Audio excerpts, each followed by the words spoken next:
Kalbėsim nusibodusią švietimo temą. Labadiena ir vėl apie švietimą. Peržiūrų nebus daug, bet kažkas žiūrės. Čia vis tiek, čia žmonės, kurie sprendimus daro, kad pažiūrėtų. Tai čia yra svarbiausia, žinai. Aš labai apibrėžiu tą ratą žmonių, kurie čia gali to daryti. Tai kad daugiau tokių iniciatyvų būtų, šiandien mes kalbinam Robertą Dargį, tinklalaidį Prie kavos po pamokos, pakalbėti apie švietimą, viską, kas ten yra gražaus ir viską, ką dar galim būtų patobulinti. Klausimas yra, kad švietimas yra labai inertiška struktūra, iš esmės. Ir čia yra ne dabartinis atradimas. Kiek aš jau, sakau, pats ir esu kalbėjęs apie tai ir skaitęs knygų ir sakykime, jeigu paskaitot Cveigą, kuris rašė apie Austriją lūžio metais iš 19-20 amžių ir jisai nemažai rašo apie švietimo sistemą Austrijai. Viena inertiškiausių, nepasiduodančių pokyčiams sistemų. Ir tas vyksta matyti labai ilgai. Ir va šitoje vietoje turbūt tas pokytis, kol jisai pasidaro, reikia labai daug sulaužyti iečių. Inertinio mąstymo, pačios mūsų švietimo sistemos, nes čia labai daug dalyvių yra šitoje sistemoje. Jūs sakote, esate iš mokytojų, tai yra mokytojai, vieni iš dalyvių, yra vaikai, gavėjai produktą, ne, juos reikia mokinti. Yra politikai, kurie dėlioja, reiškia, politiką, švietimo. Ir yra vienas elementas, apie kurį mažiausiai kalbam, tai yra tėvai. Tėvai ir tėvų bendruomenės, kuri turėtų būti suinteresuota kaip užsakovas, kad vaikas gautų maksimaliai gerą išsilavinimą, jie šiandien dienai nėra organizuoti Lietuvoje, kas mane labai stebina. Mes neturim tėvų bendruomenių, nes aš kai savo laiku labai daug laiko skyriau švietimui, aš pradėjau domėtis, o kaip tėvai yra organizuoti, ar tėvai turi kažkokius lūkesčius, sakykime, į savo vaikus, išreikštus bendruomeniai. Tai tų tėvų bendruomenių nėra, nors palyginus yra neblogų tėvų bendruomenių atskirose mokyklose, kurie sugeba tikrai surasti tą bendrą kalbą su mokytojais, vaikais ir savivaldybė pačia ir atskirais tėvais tos mokyklos, bet tai yra toli gražu ne visur ir tai daugiau yra išimtis negu kad pastovus dalykas. Tai va šitoje vietoje trūksta tokio pačių tėvų organizuotumo. Nes aš kai, pavyzdžiui, domėjausi, ar yra Lietuvos tėvų bendruomenė, tai yra tokia pasirodo, bet ten vienas žmogus yra iš vis, jisai įsikūręs tokį daiktą, tai nėra ta organizacija, kuri, tarkim, jungtų ten tėvų bendruomenės per 60 rajonus, nors atrodo, kad tai turėtų būti vienas iš svarbiausių dalykų. Ir kai mes darėm apklausas, aš nemažai apklausų dariau apie švietimą, kas mane stebino visada, kad apklausiant žmonės, čia viešos apklausos, pasitelkus apklausų bendrovės, tai švietimas niekada nebuvo prioritetas. Niekada. 6 vietoje. Visą laiką. Ekonomika, pensijos, ten sveikata, visą laiką būdavo prioritetai. Ir man atrodo, kad iš to dar yra ir atsakymas, kodėl politikai tam skiria per mažai laiko. Nes tai nėra tas dirgiklis, kuris dirgintų švietimo pačios politikos konstruotojus ir aplamai mūsų politinę elitą. Nes jie orientuojasi į tą žemai kabantį vaisių, kas žmogų labiausiai dirgina. Ir jeigu jis pasakys, kad aš ten pridėsiu pensijos 20 eurų, jis žino, kaip bus sureaguota, jeigu jis pasakys, kad aš ten sumažinsiu mokesčius, ar ten kažką dar padarysiu, ar padidinsiu pašalpas, tai tie dirgikliai kol kas yra, kaip pasakyti, labiau akceptuojami visuomeniai, bet didžioji dalis žmonių, kurie mąsto, tai supranta, kad visuomenės gerovė aplamai viskas yra pasiekiama per švietimą. Ir švietimas yra alfa ir omega, jeigu mes įsivaizduojam valstybę savo atsparę šiandieniniams pokyčiams, kurie nieks jau nebegali nuspėti, kas bus, kūrėjų bendruomenė ir taip toliau, ir taip toliau. Čia galima vardinti be sustojimų.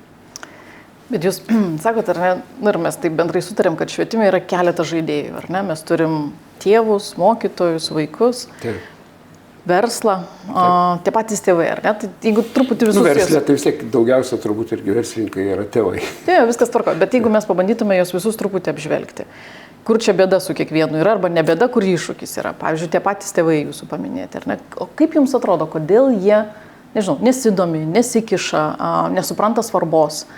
Nes jeigu rūpėtų, tai kažkaip sakytų, mes girdim pavienius pasisakymus, kad kažkas nepatiko, kažkur buvo negerai, čia nėra supratimo, sąmoningumo trūksta.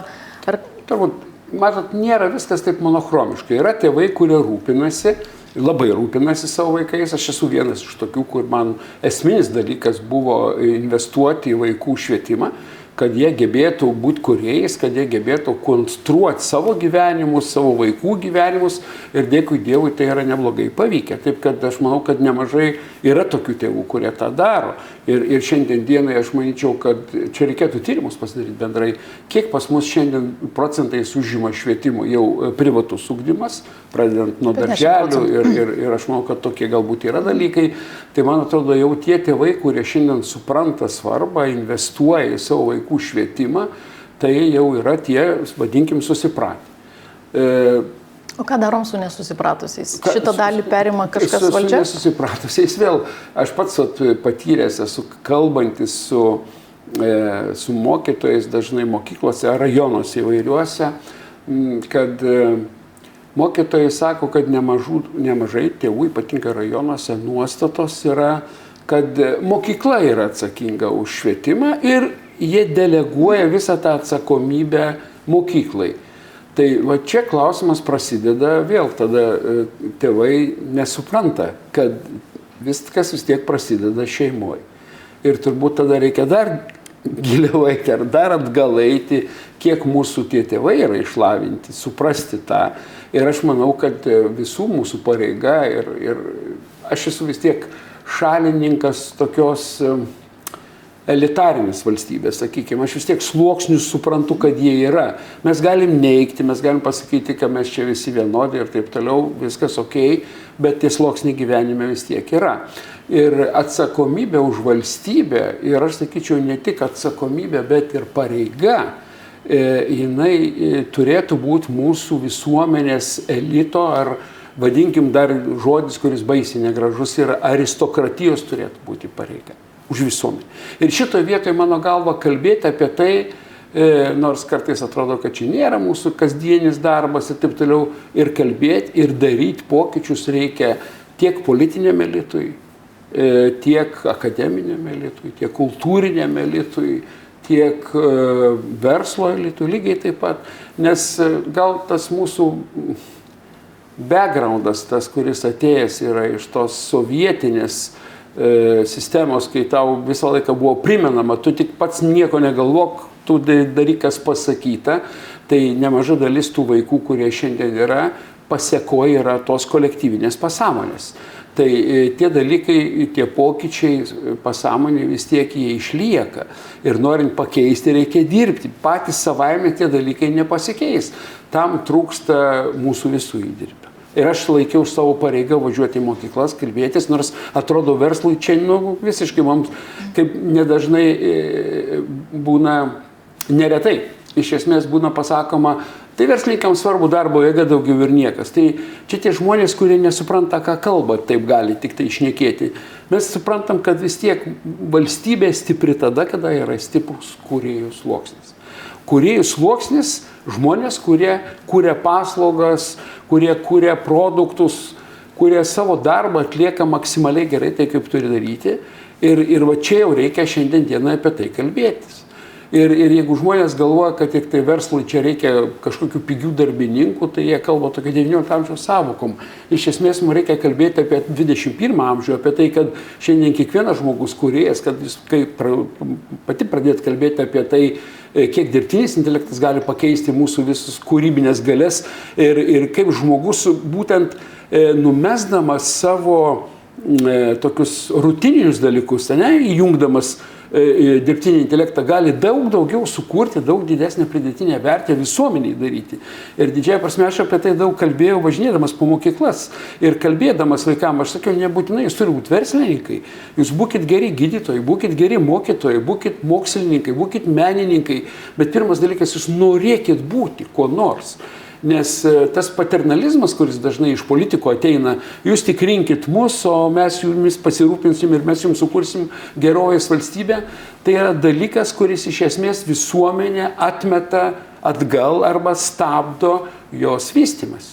Ir va šito vietoje aš manyčiau, kad čia mūsų visų rūpestis turėtų būti toks, kad tas naratyvas aplamai visuomeniai būtų stipriai pakeistas. Bet aš pats kiek kartų esu tą daręs ir prisimenu laidas švietimo, reiškia, forumus įvairius, kuriuos aš pats inicijuodavau, kad pakalbam apie tai ir neretai dalyvaudavom, tarkim, 2 žmonės iš verslo, 4 rektoriai, tarkim, universitetų, diskutuojam LRT forume apie švietimą ir būdavo liūdna žiūrėti, kad 4 rektoriai apie švietimą kalba tik tai kiek jiem trūksta pinigų universitetui, pridėkit ir čia daugiau nesukit smegenų, mes viską kitką čia žinom, ką daryti. Tai tas matosi, kad dar ta mūsų visuomenė tokia yra besivystanti link to, ko mes norėtume sakyti, ideali visuomenė. Robertai, mes perėjom nuo tėvų, ar ne, ten kaip ir galim susitarti, kad reiktų didesnio jų įsitraukimo, supratimo, kad ten turėtų, kad tai yra svarbu, žodžiu, kad reikia rūpintis, ką daro jų vaikai. Ir perėjom link vaikų, jūs važiuojate, bent jau važiuodavote į mokyklas ir kalbėdavote apie tai. Jeigu mokiniai yra toks, jie paslaugos gavėjas, ar ne, tai kaip padaryti, kad jie norėtų, kad jie augtų kūrėjais? Kaip, nežinau, ar įmanoma skatinti motyvaciją? Pavyzdžius, man atrodo, kad čia, bet pakalbėjom truputėlį su jumis ir čia pradžioje apie Ryklių projektą. Vienas iš puikus projektas, iš tikrųjų paskatinęs jaunimą, man atrodo, pradėti kurti. Ir per tą projektą labai atsiskleidė mūsų švietimo spragos, po to man teko kalbėti su 2 universitetų rektoriais ir aš sakau, jum reikėtų pažiūrėti tas programas Ryklių, nes ten labai gerai matosi, kas yra pas mus gerai ir kas yra pas mus blogai. Ir va šitoje vietoje aš manyčiau, kad išeinant iš tokių programų gali pradėti konstruoti ir švietimo programas, kurios į mokyklą reikalingas yra, jau mokykloje reikalingos yra. Dėl to, kad, tarkim, puikių vaikų ateidavo su idėjom ir sugebėdavo kažkokiu tai būdu jas įgarsinti. Ten, nesvarbu, dabar aš nenoriu apie atskirus projektus pasakoti, bet aš kalbu dabar apie Ryklių projektą. Ir problema, pasirodo, yra mūsų finansinis ir ekonominis raštingumas, kurio mokyklose praktiškai nėra. Ir va šitoje vietoje aš manyčiau, kad čia reikėtų to automobilio pedalus truputėlį perkonstruoti. Nes kas iš to, kad tu turi idėją? Jeigu tu nesugebi jos parduoti, jeigu tu nesugebi jos sudėlioti, kad tai taptų žmogui naudinga, tarkim, tai praktiškai ta idėja yra tiesiog utopija kažkokia, kurią tu pasadinai ir viskas to pasibaigia. Ir va, kai pamatai, kad vaikas turėdamas visai neblogas idėjas, ar jaunimas turėdamas neblogas idėjas, nesugeba jų pristatyti. Kiek mes matėm tų žmonių, kurie frustravosi programoje, stabdydavo filmavimą, eidavo iš naujo perskaityti, ką jis norėtų pasakyti, tai rodo, kad šiandien to, ką aš buvau sudėliojęs tokias paskaitas vaikam, kas yra svarbu gyvenime, nesvarbu, ką jums dabar mokytojai kalba. Ir aš sakau, treniruokitės viešai kalbėti. Čia yra labai svarbu. Kaip sugebėsit užkrėsti kitus savo idėjom. Čia yra be galo svarbus elementas tau judant toliau. Eikite į kitas klases, pristatykit savo idėjas kitiem, ne savo klasiokom, kuriuos pažįstat. Jį nepažįstam. Eikite į kitą mokyklą, parduokit savo idėjas. O šito labai trūksta. Vienas dalykas. Antras dalykas, be abejonės, ekonominės žinios. Aš manyčiau, kad turėtume skirti didesnį laiko dalį švietimo sistemui ekonomikos žiniom, nes žmonės sukuria produktą, bet toliau nebežino, ką daryti su juo. Kaip paskaičiuoti, tarkim. Tu ateini dabar pas Ryklius, arba, kitaip tariant, pas investuotojus su savo kažkokia idėja. Tu turi ją parduoti. Laiko turi labai nedaug, nes kiekvienas turi savo darbą ir jeigu tu nori tą žmogų suinteresuoti, jeigu tu nori patraukti jo dėmesį, tu turi labai neilgą laiko tarpą. Ir tu turi sudėlioti jam taip, kad jisai sakytų, o, pagavau, čia įdomu, einam toliau. Ir kai tu pradedi pasakot, kaip tu padarėjai, tenais taip toliau, čia yra tavo reikalas, tu pasakai, kas man dabar gali būti čia įdomu ir naudinga. Ir va, pradėkim kalbėti tokiais terminais. Finansinis raštingumas. Kaip atrodo mūsų pinigų kaina? Kiek, kokiam laikui, kokiom proporcijom gali ateiti. Tai yra, man atrodo, tie dalykai, kurie žmonėm turėtų būti įdomus ir jau bent kažkokios tai pradmenys mokykloje mes turėtume padaryti. Ir va, šitoje vietoje aš manyčiau, kad jeigu klausimas, kaip mes galėtume pokytį padaryti, aš manyčiau per mokyklos programas. Ir va šitai, kada aš pradėjau savo idėjas kelti apie švietimą ir būtinumą investuoti į švietimą, mano galva yra 2 baziniai dalykai, nuo kurių reikėtų pradėti. Kol kas aš vis negirdžiu to kamertono, bet aš manau, kad jis yra labai reikalingas ir svarbus. Tai yra mokinių ugdymo programos, man atrodo, čia yra numeris 1. Bet jos buvo atnaujintos neseniai. Kas negerai su jomis, Robert? Nežinau, reikia pažiūrėti, aš dabar neskaičiau, bet aš kalbu dabar galbūt jau ne šių metų, ne praeitų metų, bet aš iš savo patirties tos eilės metų mačiau, kad ugdymo programose spragos yra vienas dalykas, jas reikėtų peržiūrėti, ir antras dalykas, ką reikėtų sutvarkyti, tai be abejo mokytojų rengimą. Nes man atrodo, mokytojų rengimas yra du dalykai - kūrybinė programa vaikų ugdymui ir mokytojų ugdymo programos. Mano galva, turėtų būti svarbiausios dabar, dėl to, kad remtis, mes pakalbam apie tos pavyzdžius, skandinavų, kitų dar geriausių, bet man atrodo, tai dar nėra atėję pas mus į stuburo smegenis, kad tai ir yra esmė. Mes daugiau tą taikom kaip formą kažkokią, nesuprasdami turinio. Ir va šitoje vietoje, man atrodo, ugdymo programos mokytojams yra tas must dalykas, kurį mes turim padaryti. Be šito aš sunkiai įsivaizduoju, kad tie pokyčiai bus padaryti, nes mokytojas vis tiek ir pats turi suprasti, kas tas yra. Ir tai turi būti ne kaip įprasta būna mokyklose, su kuo aš pats susidūriau, fakultatyvas kažkoks ekonominių žinių, ten vaikas nori eina, nori neina, arba ten diskutavom, ar matematika reikalingas egzaminas. Nu be abejo, jisai yra vienas iš svarbiausių. Be matematikos sunku žmogui pragyventi. Iš vis, net jeigu ir sakyt, kad ten robotai pakeis daug ką, vis tiek matematika bus reikalinga. Tai va šitoje vietoje, man atrodo, jeigu mes tos du dalykus rimtai pažiūrėtume, buvo bandymų, uždarė edukologijos universitetą, sujungė su Vytauto Didžiojo universitetu, padarė, kad tik tai 2 universitetai įgalės mokyti mokytojus ar ruošti jos. Paskui paaiškėjo, kad ne visai čia gerai gavosi, išleista krūva pinigų yra, pasiekmes taip ir nebuvo analizuotos, kas gavosi su tais 77 milijonais eurų, kuris nuėjo tiem visiems reikalam. Dabar jau supranta, kad ir kiti universitetai gali ruošti ir taip toliau, bet va ta kūrybinio standartų, mokytojų kūrybinės programos, tai man atrodo, kad dar kol kas toks yra.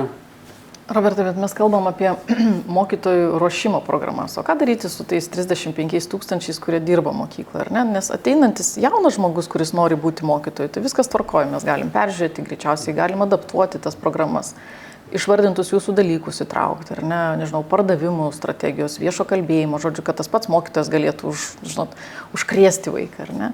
O ką daryti su tais 30 keliais tūkstančiais, kurie jau dirba mokykloje ir jie dirba eilę metų mokykloje ir, žodžiu, kaip juos sumotyvuoti? Motyvuoti gali tik motyvuojant. Jeigu to nėra, tai man yra tekę. Aš manau, kad čia vėl grįžtų prie to, nuo ko mes čia pradėjom. Sistema labai inertiška yra. Ir patys mokytojai yra pakankamai inertiški, jeigu taip jau žiūrėti. Mažai yra tų tikrų mokytojų, kuriuos galėtum įvardinti iš didžiosios raidės. Mes gyvenime turim turbūt iš savo mokyklų 1, gal 2, kurį gali sakyti, va čia yra mano gyvenimo mokytojas. Aš tokį irgi turiu. Mūsų matematikos mokytojas buvo mano gyvenimo mokytojas, beje ir dabar su juo bendraujam, nors jam jau yra arti jau 80 gerokai virš. Bet tai jis buvo mokytas iš didžiosios raidės ir jis ne tik matematiką, bet ir gyvenimo pamokas vedė. Mums vaikam aiškino, kas gyvenime yra svarbu, kas ne. Tai pirmas dalykas turbūt reikėtų žiūrėti, kad į mokytojus ateitų žmonės, kurie iš tikrųjų turi pašaukimą. Čia negali, bet kas. Yra mokytojai, kurie nekenčia vaikų ar nemėgsta tų vaikų ir į darbą eina tik iš pareigos. Tai tokių reikėtų neprileisti, nes, man atrodo, jie daugiau žalos padaro negu to. Nors čia aš tikiu, kad labai maža dalis tokių tik yra. O kitas dalykas, mes turim švietimo edukacinės programos mokytojams, mes turim švietimo centrus mokytojų edukacijos. Tai ar kas nors žiūri, kas ten vyksta, kaip ten tie mokytojai eina, nes aš esu buvęs juose, yra labai entuziastingų ir tikrai, bet kaip paprastai ir būna, tie, kurie yra entuziastingi ir važinėja visur ir apie tai kalba, bet ką ir sakot, reikėtų pažiūrėti mokyklos. Aišku, čia gal reikėtų pasidaryti ir tam tikrą nusiskanuoti paveikslą, kokios direktorių galios yra tame. Aš manau, kad yra nuostabių direktorių, rodytos pavyzdžius, kad jis galėtų jisai pats formuoti savo mokytojų visą kolektyvą ar savo tą ratą, kurie iš tikrųjų vaikam gali daug duoti. Aš manau, kad vėl reikėtų pažiūrėti, kiek pasiteisino mūsų tas iškelimas prioriteto, kad mokytojas yra čia prioritetinė mūsų, man atrodo, kad mes deklaracijas pavarėm, bet turinio taip ir nesudėjom ir atėjo tie 25 metai ir šiandien dienai tas mokytojas vis tiek nėra tas prestižas, matyt kažko tai trūksta ir neužtenka vien tik pasakyti, kad mes pinigų pridėsim ir, reiškia, ir pasikeis situacija. Aš manau, kad čia reikia apie žymiai daugiau ką kalbėti. Nu ir čia turbūt yra, kaip aš sakau, čia neina kalba apie švietimo ministrą, tarkim. Reikia suprasti, kad ta sistema nepasiduos vien tik švietimo ministro idėjom ir pokyčiams. Čia aš manau, čia turi būti nusiteikimas aplamai daugumos ir kai man pačiam tekia ne vienoje darbo grupėje dėl universitetų, ypatingai ir dėl švietimo sistemos dirbti, aš sakau, čia ta grandinėlė turi veikti pradedant daugumos lyderių Seime, kuris turi turėti savo vieną iš svarbiausių prioritetų susitvarkyti švietimą, nes per jį ateis viskas. Gerovė, saugumas, atsparumas, viską tą galim sudėti į žodį švietimas. Tam turi komitintis be jokios abejonės premjeras, kuris turi matyti, kad tai yra prioritetas jo, nesvarbu, kad tautai tai nėra pats pagrindinis prioritetas. Nu ir be abejo, žmogus, kuris suks visą tą procesą, švietimo ministras, kuris irgi turi tikėti tuo, ką jisai daro ir jisai turi užsibriežti bent 1, 2, 3 tikslus pasiekti per savo kadenciją.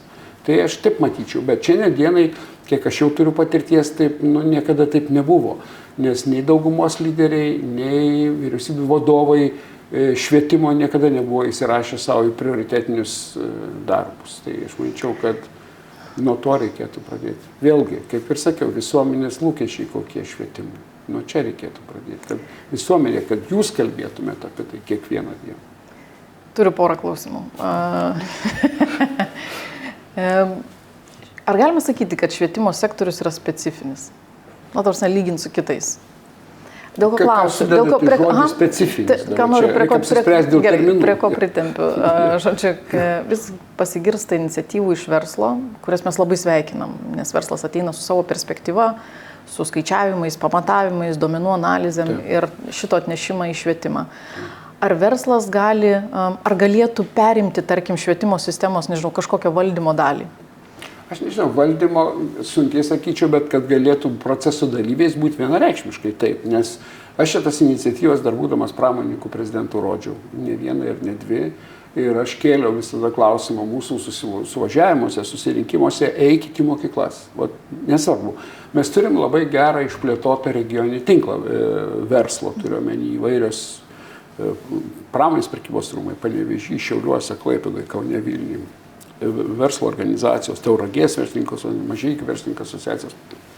Masė pramoninkai Šiauliuose yra, Klaipėdoje pramoninkai. Mes turim masę tų verslo organizacijų, bet jos irgi didelė dalim būna suorientuotos į savo rūpesčius. Aišku, mes visi jų turim, čia kalbos nėra. Bet aš sakau, atsikelkim, pakelkim šiknas nuo kėdžių, einam į mokyklas, kalbėkit apie savo sėkmės istorijas. Kas jums šiandien buvo tie pamatiniai dalykai, kur leido jums užauginti savo verslus, kur leido sukurti gerovę savo šeimai, savo ir taip toliau. Kalbėkite apie tai, kas vaikams turėtų būti svarbu. Imkim tos vaikus. Aš Panevėžys buvo pasigavęs labai gerą iniciatyvą, reiškia, vaikus vežė į įmonės, rodė, kaip veikia. Ta prasme, kad vaikai turi tam tikrų išankstinių nusistatymų, kuriuos formuoja vėlgi tiek proceso dalyviai, apie kuriuos mes kalbėjom, tiek mokytojai, tiek tėvai. Nu, jau tik jau nelysk tenais, ten būsi vergas, išnaudojamas ir taip toliau, ir taip toliau. Ir nepasakoja, nerodo vaikams šiuolaikinių įmonių, kuriuose dirba jau robotai, kur žmonės šiandien dienai dirba su robotais, inžinerinį išsilavinimą baigę universitetinės studijas, kurie sugeba rašyti programas, kurių atlyginimai yra 1000 eurų matuojami. Vaikai nežino šitų dalykų, nes mokytojas irgi pasakoja apie, kaip ten versle viskas yra blogai ir kaip čia, ta prasme, vėl grįžtų prie tos kolektyvinės pasąmonės, nes iš kur pas mus tas verslas yra demonizuojamas iš tų tarybinių laikų. Nes pirmas dalykas, verslo nebuvo, buvo tam tikros iniciatyvos, kur žmonės turėdami energijos darė, buvo vadinami jie, kaip tada atsimenat, gal neatsimenat, buvo vadinami spekuliantais. Taip. Vienas dalykas. Antras dalykas, jie ten dar būdavo pritempiama kaip vadinami socialistinės nuosavybės grobstytojais visokiais, tai kas tik tai nori.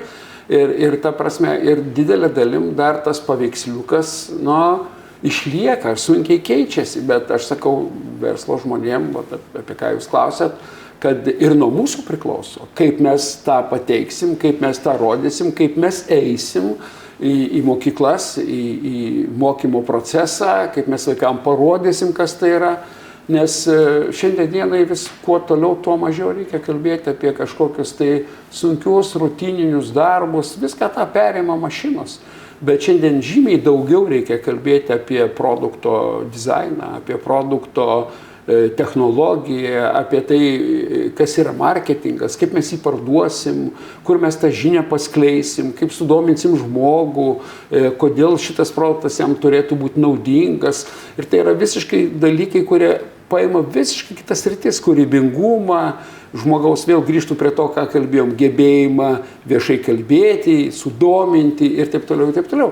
Bet apie tai mažiausia kalba ir sako, čia jau nebe verslas, tai yra verslo dalis, absoliučiai. Produkto kūrimas, jeigu žiūrėti kreivę, reiškia, kur yra U raidės forma, tai jeigu pažiūrėti dvimatėj sistemoje, tai tarkim, pinigai ir laikas, tarkim, tai be abejo, kad ir brangiausiai apmokami dalykai yra būtent tie kūrybiniai. Pati gamyba yra mažiausiai apmokama. Po to vėl viskas, marketingas, pardavimai vėl yra gerai apmokami dalykai. Tai tam procese, kuris yra rutininis darbas, jį turbūt greičiausiai pakeis mums technologijos, o visur kitur vis tiek reikės labai daug žmogaus. Ir šičia kalbėjimas apie tai vaikams, man atrodo, atskleistų ir jiems galimybės. Tai greičiausiai mes galim galvoti, kad mokykla izoliuotai yra šiaip, ar ne? Ta prasme, toks... Nėra taip izoliuotai. Taip įsivaizduokit, į klasę bet dalis tiesos tam yra. Okay.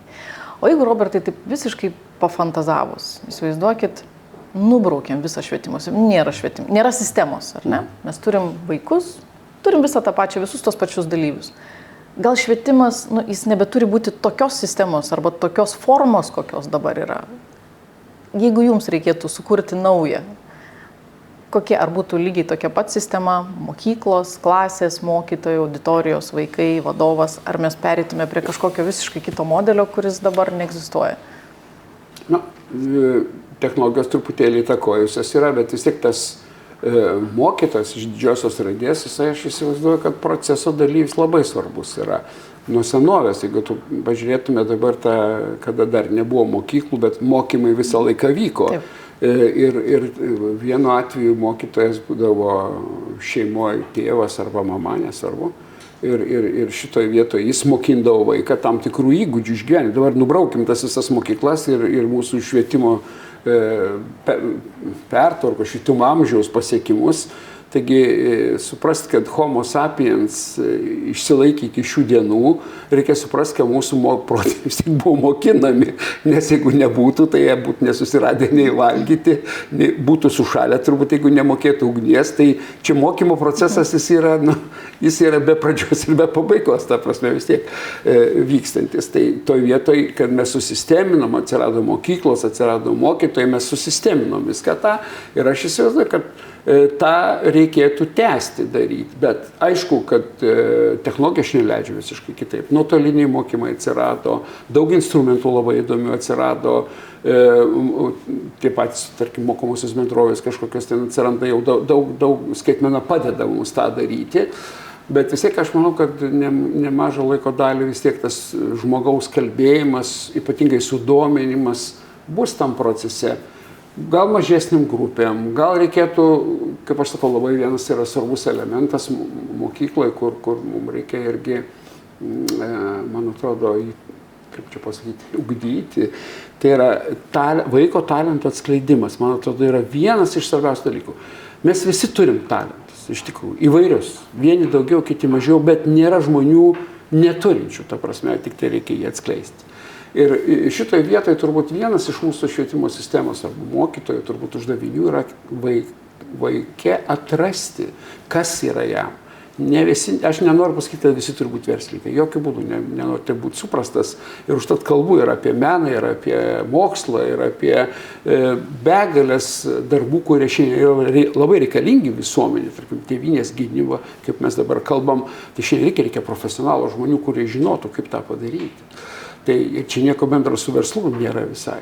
Tai va šitoje vietoje, man atrodo, mums reikia pasižiūrėti, kokia sistema padėtų, čia vėl grįžti galim prie kokio dydžio klasė turėtų būti, kaip dėmesio galėtų mokytojas vaikui skirti, bet būtent jeigu vaiko viduje atrandamas talentas, atskleidžiamas ir ugdomas yra, tai be abejo, kad žmogus savo vietą gyvenime visą laiką suras. Tai vat, jeigu kalbant apie tai, kokia tai turėtų būti mokykla, tai aš manau, kad būtent vienas iš tikslų, kaip aš sakau, yra išmokinti vaiką gyventi taip, kad jis išėjęs iš mokyklos orientuotųsi aplinkiniam pasauliu. Tai čia yra mano tokia pati paprasčiausia formulė.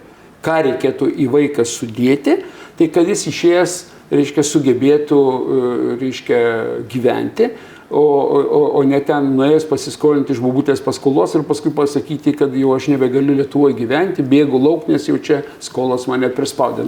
Paprasčiausio finansinio raštingumo trūkumas. Tai va šitoje vietoje, man atrodo, čia atsakymas mano būtų toks.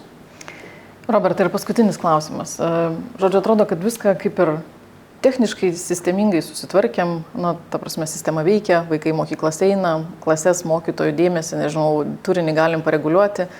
Toks pagrindinis greičiausiai, kas neštų mus į šviesų rytojų, būtų, kad švietimas taptų ne, kaip jau girdime, vieną iniciatyvą, švietimas numeris 1, bet kad tai taptų prioritetu numeris 1. Kaip galima įtikinti valdžią arba kas turėtų atsitikti, kad mes kaip visuomenė suprastume, kad čia yra tokia labai svarbi tema?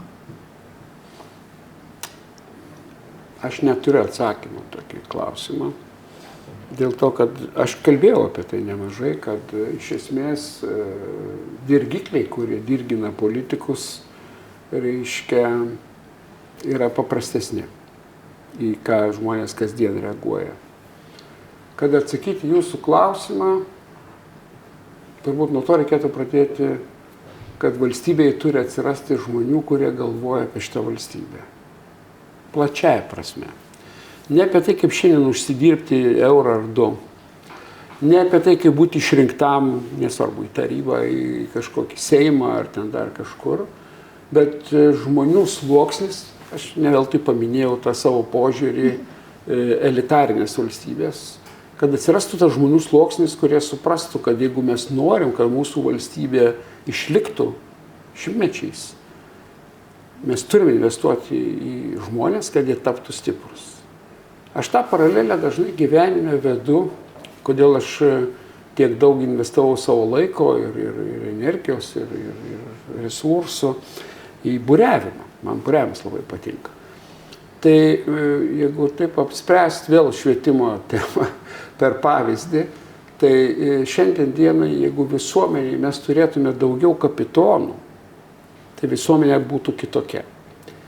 Ir šitoje vietoje, kai žmogus sėda į laivą, numeta švartlinius, išplaukia iš uosto, susiduria su didžiulė neapibrėžta situacija. Tu turi žinoti, išmanyti locijas, navigaciją, turi išmanyti meteorologiją, turi išmanyti labai gerai savo laivą, turi išmanyti savo komandą. Ir tu turi turėti tikslus, kur tu plauki. Ir tu turi turėti atsarginius uostus, jeigu tau nesiseka į tikslą plaukti, nes audra gali koreguoti tave. Tai šiandien dienai visuomenė, kurioje yra tokių žmonių daugiau, mano galva, jinai turi pretenziją išlikti ir būti stipria. Tai šiandien dienai, jeigu atsirastų visuomeniai daugiau kalbos apie tai, jeigu atsirastų politikų, kurie komitintųsi, įsipareigotų, ne vien dėl savo reitingo, ne vien dėl savo ten prabalsavimo, bet iš gilumos būti šviesuliais šitoj valstybei, aš manau, gal po kiek laiko tas naratyvas ir galėtų būti kitoks. Nes mes tokių žmonių turim, bet dėja ne politikai. Mes turim ir apie tą pačią švietimo sistemą kalbame, mes turim nuostabių direktorių, kurie serga to, ką dar. Paimkite tą patį Jurkevičių, mūsų gimnazijos direktorių. Tai jisai žmogus visą gyvenimą serga tuom ir jis savo visų pavyzdžių rodo, kad jisai atsidavęs yra šitai sistemai. Mums reikia tokių žmonių daugiau. Bet reikia, kad ir tėvai, ir mokytojai palaikytų ir apie tą viską, ką mes čia šiandien kalbėjom su jums. Ačiū, Robertai, už jūsų laiką. Ne tik už laiką, bet ir už jūsų iniciatyvą ir drąsą kalbėti apie švietimą. Labai tikiuosi apie tai, ką mes kalbėjom, kad kada nors tai ir taps mūsų prioritetu. Daug dievė. Gerai.